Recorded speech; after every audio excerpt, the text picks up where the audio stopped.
Mr. Delray Cross.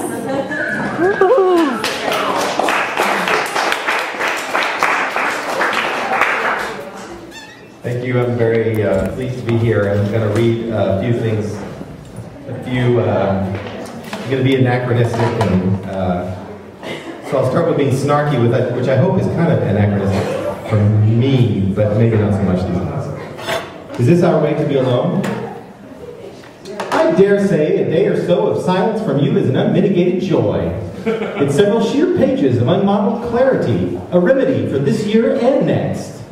Life is a jumble shop, and I'm too busy wedging Frank O'Hara's timelessly snappy coins into each well-intentioned day. I'll drum nary a knackered word of my own into this chest, nor beat one, pithy or not, into our veritable daily dough.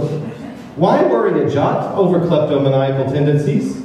I am perfectly satisfied just to seek out that one clear frequency, to pick up a clown-sized megaphone, aim it in any general direction, and transmit.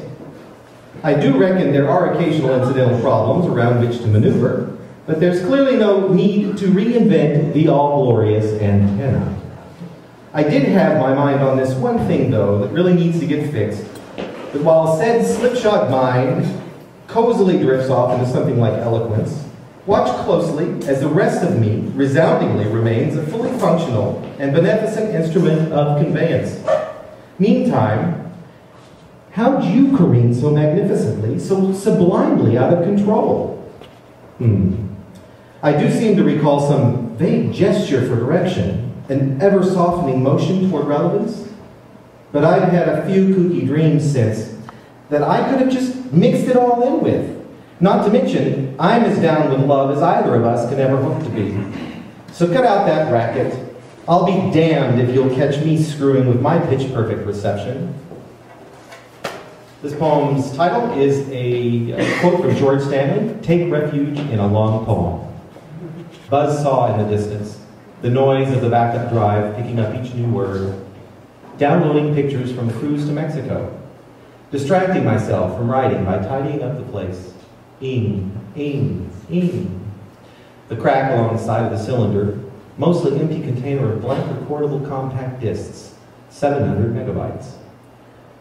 Just a few lines down, there's "write carelessly."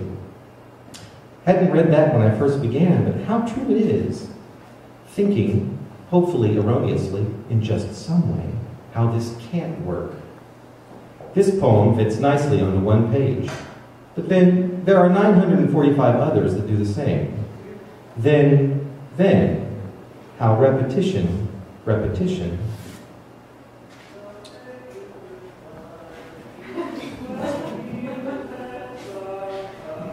Love it. My colleagues, the Seven Hills of San Francisco. Memory like a long white glove taken off during a striptease. Feelings, a rusting trumpet cased in the attic. Sooner than the forehead becomes a parquetry of time, I fall to the dust.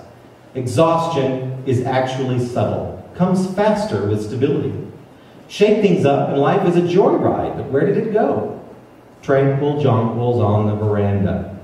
A slippery bass tugging at the toe. The bliss of a full weekend actively engaged with intimates.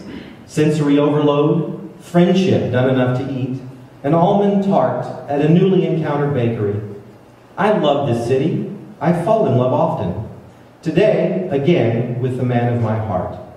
Always something delectable in the fog sifting through the financial district. Romance and capitalism can thrive together. Like now, all I see is blue. Then home to mull over the dirty carpet, unable to yet clean for fear of ridding myself of all signs of parties, awkward and ecstatic.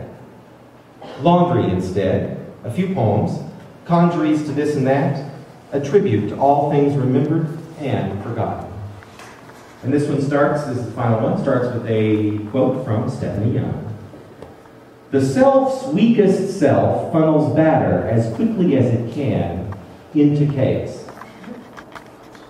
I go out to buy an umbrella, but it stops raining.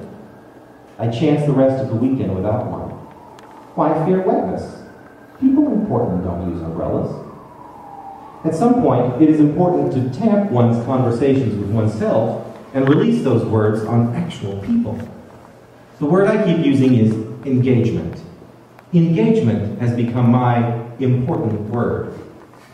So I buy a red shirt covered with important words and wear it around town, ever the wallflower. I am engaging, even as I break up or give distance a chance. This is how I discover that I'm really an extrovert. Thanks.